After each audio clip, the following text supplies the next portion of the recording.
All right, my friends, welcome into episode 237 of the Leaning into Leadership podcast. It is the end of September.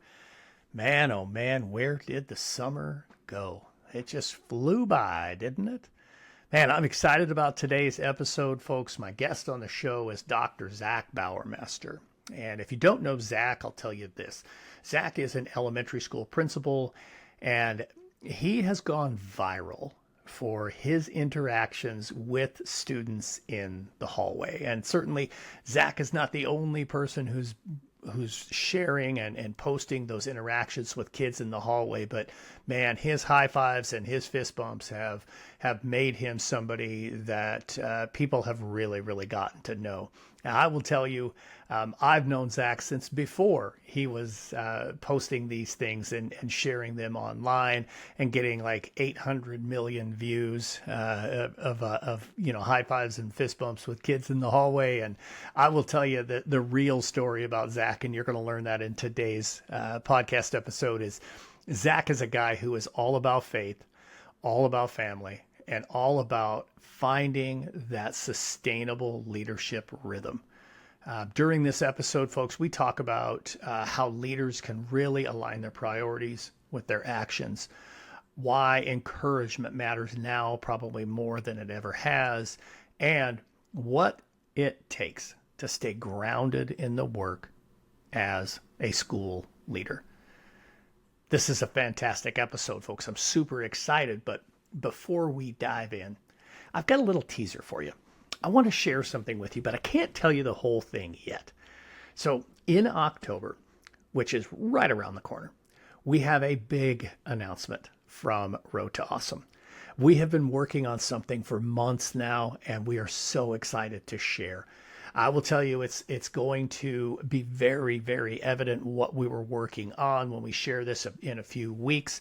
I'll have a solo episode about the third Sunday in October where we'll really unveil everything. But folks, we're working on, there's a brand new website coming. There is maybe some updates and some refresh of the Leaning into Leadership podcast, some fresh content, some new tools, and a whole lot more. I cannot wait to share it with you. That's coming in October, and that's enough on that for right now. But be ready for that and be standing by, because we're super excited to share that with you. Let's get into this episode, though. Again, Zac Bauermaster. We had such a wonderful conversation. Somebody that, again, I had an opportunity to sit down and have some conversation with one-on-one a couple years ago at the NCMLE conference, and somebody that I think super highly of. So let's dive into this conversation right now with Dr. Zac Bauermaster. All right, everybody, welcome back into the Leaning into Leadership podcast. With this particular conversation, I'm going to preface with this. A couple of months ago, my older sister reached out to me. She's not an educator, and she just simply shared with me an article that she had just seen in People magazine online. And it was about this elementary school principal and how his videos, security videos of him high-fiving kids, had essentially gone viral. Well, it turns out that individual is Dr. Zac Bauermaster, who I've known for a while. I've had an opportunity to spend some time with face-to-face a couple of years ago at the NCMLE conference in Charlotte. So, of course, I reached out and said, Zac, we have to talk about this and just so many other things. So, Zac, my friend, welcome into the show. It's so great to have some opportunity to just sit and talk leadership with you. Darren, awesome to be here. I appreciate the invite, and I look forward to talking and seeing where the conversation takes us as well. Yeah, absolutely. So before we jumped into this conversation, of course, the lead in, I talked a little bit about what your background is and a little bit of your bio, but maybe fill in the blanks a little bit, kind of share with our listeners and our viewers on YouTube a little bit about who Dr. Zac Bauermaster is. Yeah, so I like you said, I'm currently an elementary school principal, but I've just been blessed with a wonderful background in education, where I started as a high school teacher. I taught 3 years at the high school level, 5 years at the middle school level. After 8 years as a teacher, I got my first administrative job, and I was a high school assistant principal, but also it was a dual role, and I was administrator of online learning. After that, I was continuing my education during my doctorate and superintendent letter of eligibility.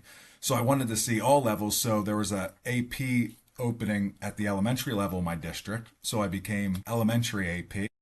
And then since that point, I've been an elementary principal for 4 years. So in school leadership, I always say I have the opportunity to shake hands on stage at graduation, but also now as an elementary principal, just really greet kids and families with that first experience that they have with school. And often those experiences, those first experiences shape attitudes and beliefs for an entire schooling experience.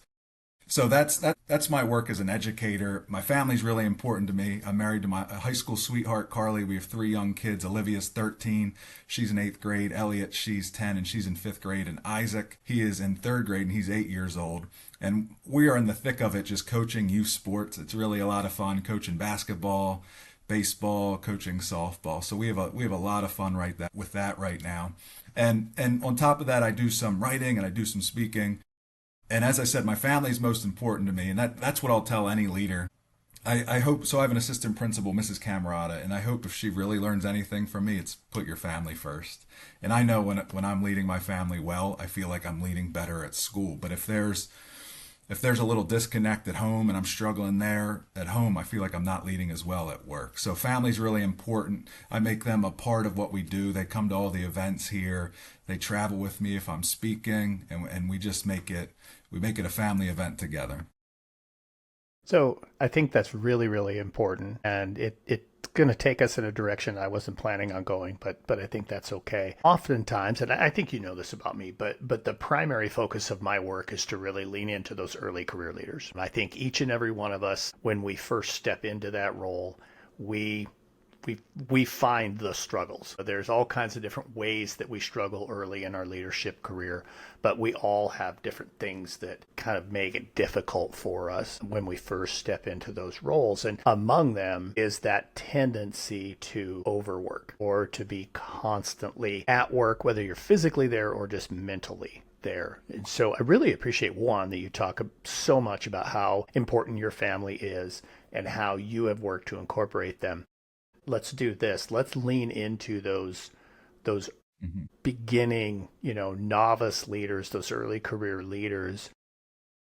They're saying, Zach, that sounds wonderful, but you've been an administrator for a while. You've kind of figured it out. How does the early career leader start that way or start making moves in that direction so that they are kind of really focusing on their family as much as they are on the job?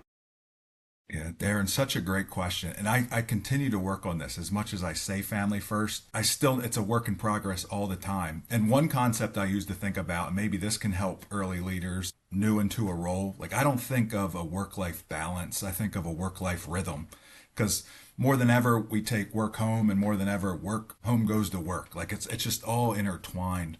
And I think what's been helpful for me, and I don't know where everyone's situation is with their family, but finding a rhythm that works for their family when knowing, hey, it's the start of a school year, this is going to be a lot right now, or it's the end of a school year and it's a lot, but ultimately it always ends up being a lot. But for example, I've always struggled. I found early in educational leadership, I struggled in the month of October really bad. You fly out of the gate, you're really excited. So now my wife and I, whether it's just my wife and I or our entire family, we'll plan a trip over that time. Like we have a long weekend of Columbus Day weekend where we'll just plan a trip. But I really think back to, I was a high school AP and I was working a lot of hours, and there was an evening where there was a time where probably 6 out of 8 nights I missed getting home for dinner. And I remember driving home on a Friday night, and I couldn't wait to get home for 2 reasons: to get caught up on rest and to get caught up on work. And I remember when I got home on a Friday, how often do we do that? We just want the weekend so we can get caught up on work. Really? Yep. But I remember I walked in and my wife Carly said, Zach, I don't want to see your laptop out this weekend. And I was like, uh-oh, I need my laptop to do my work. And so the smart man I was, I got up really early the next day and just started getting work done. But she got up early too. And she shot me a glare, but I kept working. And then she did her morning devotion. She went downstairs and worked out. Then my daughter came out and sat on the couch. I was like, no, I just need to finish one more thing. And then my wife came upstairs as I'm still sitting there on my computer, and my daughter, really young at the time, is sitting there. She shot me a glare. I knew I was in trouble. I followed her into the room and I said, I just needed to finish one more thing. And she said, Zach, you always say you just have to finish one more thing. And she looked around. There was dirty laundry. There were toys. And she said, do you know what would happen if I focused on finishing one more thing all the time? Our relationships would suffer. Our relationship would suffer. Our relationship with the kids would suffer. And she said, you don't always practice what you preach, and we're the byproduct of it. And it just, like, I just think about that. There's always something more to be done. And that's a tension we live in. Like, there's always, and we try to find that perfect balance, but we're not going to find it.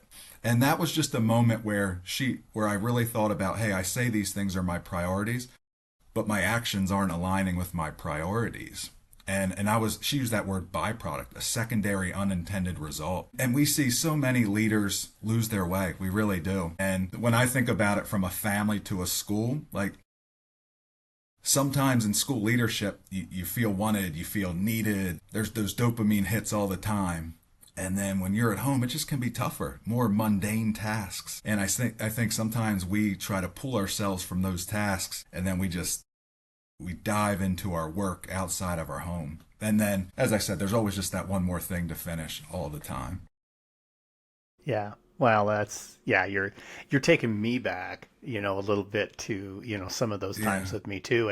And I know that my wife, Jess, probably said those exact same words to me, Darren, there's always one more thing to be done. But we're probably not the only two administrators who have ever heard that one as well, but it's important.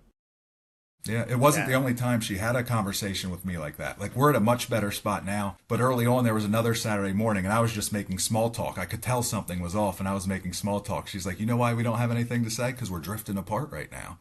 And those are some of those powerful moments that I really encourage, especially young leaders in it. And I think about it too.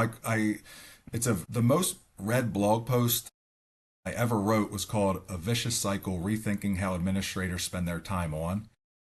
But I think it resonated with people because it just talked about, the chaos of a day. Like, you're coming in, you're getting class coverages set up, you have an IEP meeting to attend. There's a discipline you need to close, a phone call you need to make. There's all those things going through your head, but then you're in a meeting and then a teacher stops and sees you and says, hey, can I just have 1 minute?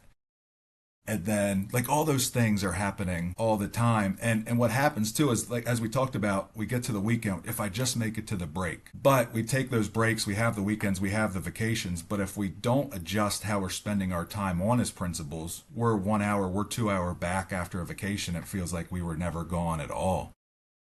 And so I learned that along the way too, about just how how you can best maximize your time during a day to be productive. So let's dig into that a little bit, because I think this is something, again, so many of us, did struggle with it. So many of the leaders that I work with now, I have a brand new leadership team that I just added on here just in the last couple of days. And in meeting with them yesterday, it's a leadership team of 2, a school of just under 400 kids, and they are both constantly firefighting.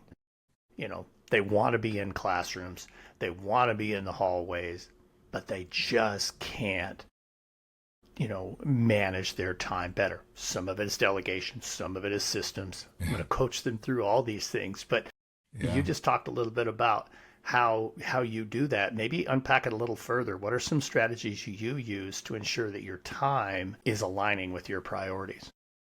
Yeah, I actually stole this method from Carey Nieuwhof's book At Your Best, and he talks about breaking your day into zones: a green zone, a yellow zone, and a red zone.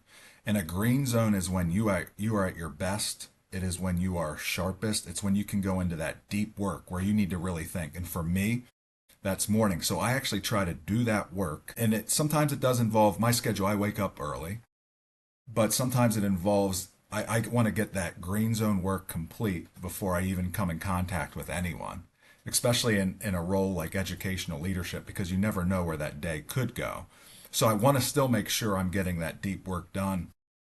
And then the yellow zone is where, I'll go to the red zone. It's when you're fried. And sometimes we try to do green zone work when we're in the red zone, and then we just get frustrated. Like, sometimes a task that can take me 5 minutes in the morning when I'm sharp, I might be trying to do it at 4 o'clock in the afternoon, and it takes me 50 minutes and I'm still not getting it because that's not a sharp time for me. And that's where I've learned, hey, that's when I just send some emails. That's when I return phone calls in that red zone where I'm not trying to force all this creative work at all times. And that yellow work is just in between. Like almost, let's say you want to plan a meeting or you're planning a faculty meeting.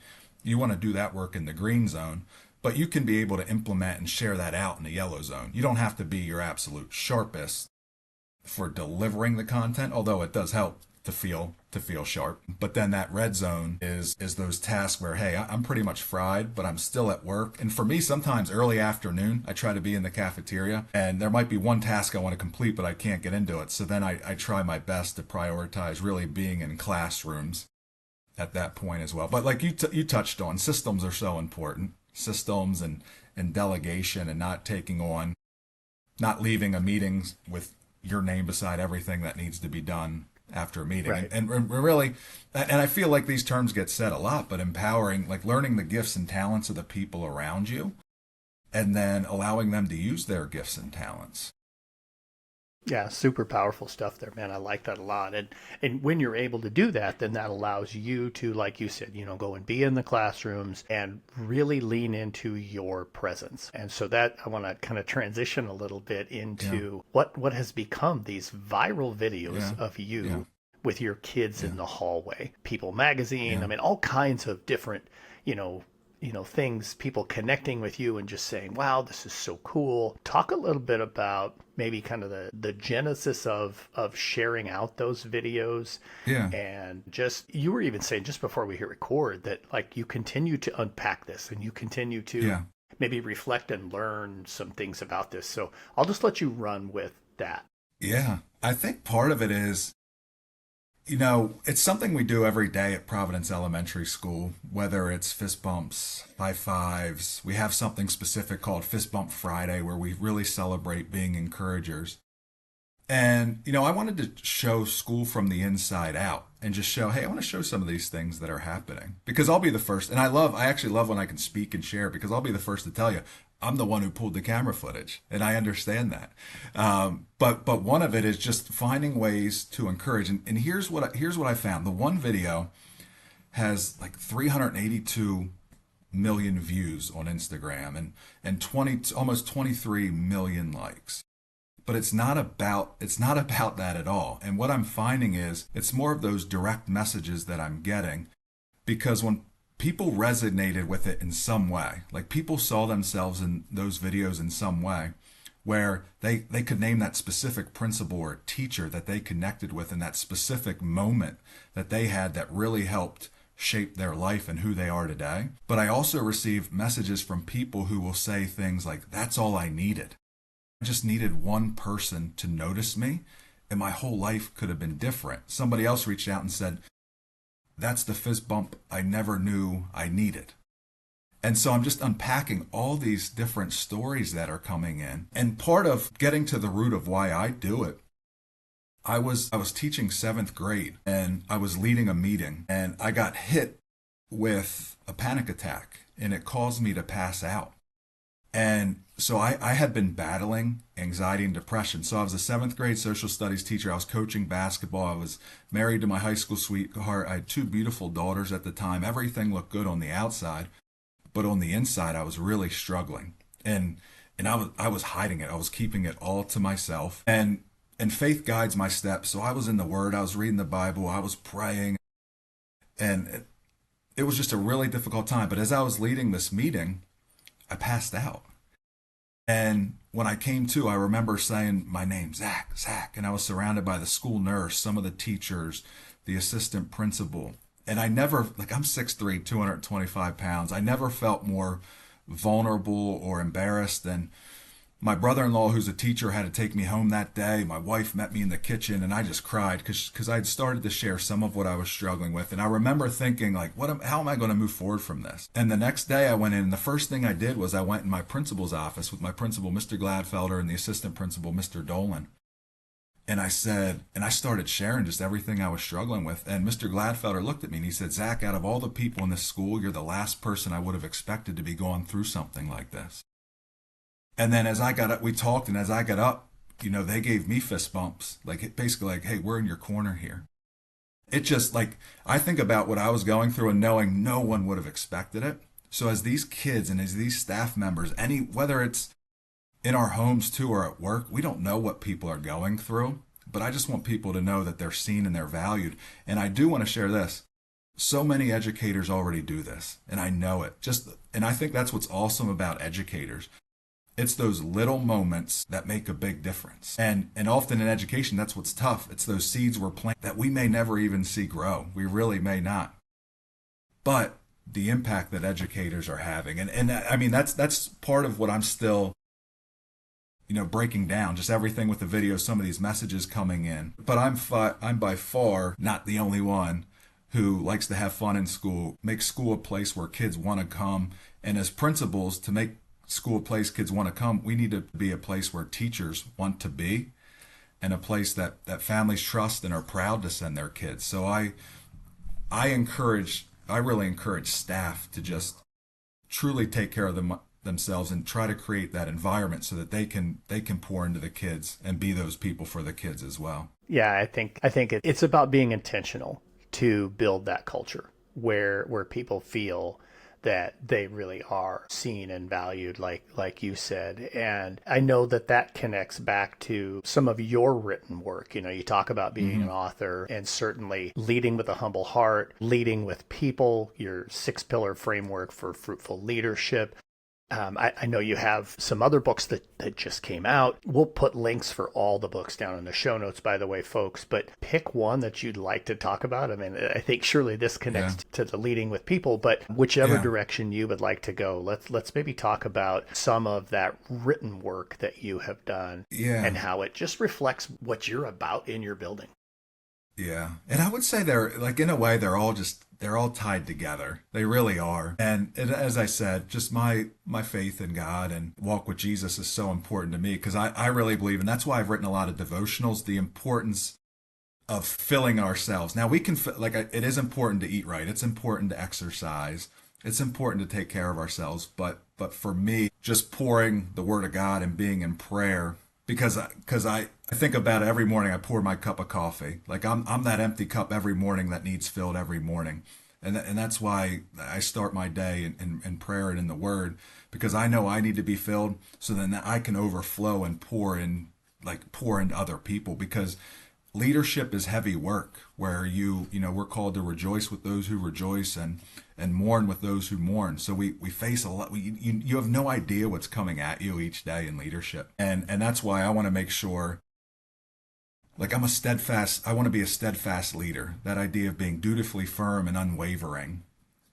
And that's why it's so important to me. And for example, leading with people, I talk about, we want to have these pillars in leadership. And I use the PEOPLE acronym. We want to prioritize people. When we build trust, we can then empathize with them. But it's not knowing everyone's story, it's understanding everyone has a story, but then not stopping at empathy, but observing the needs, the O, and responding with compassion, that empathy in action. And then the P is praying for and with people, the L is loving people, and the E is encouraging people. But with any pillars, what do pillars need to stand on? It's the foundation. So I'm so passionate about leaders taking care of their foundation, like building their foundation, but also continuing to maintain their foundation so those pillars can stand. Just such important stuff right there. And I'm sure that, that's the walk that you're walking every day that you are in your school, and having the opportunity to lead those people who are there, I think just is really, really meaningful stuff. We're at that point now. I'm going to ask you the same question I ask everybody here on the podcast. It's always my final question. This is the Leaning Into Leadership podcast. So Zac, tell me, how are you leaning into leadership in addition to all the stuff you've already shared? Yeah. So when I think of that, just leaning into leadership, I think it's those things, like those things that you're excited about, passionate about, just leaning in and all in. And I think how I'm leaning into it, it's almost combining everything I'm talking about, where we need to be leading wherever we are. I can't be leading one way at work and come home and not doing that, or as a youth coach, but just pouring into it. So I think what I'm doing now is I'm trying to reestablish my my leadership habits. I love waking, the way I do it is I wake up early and I love when it's still dark.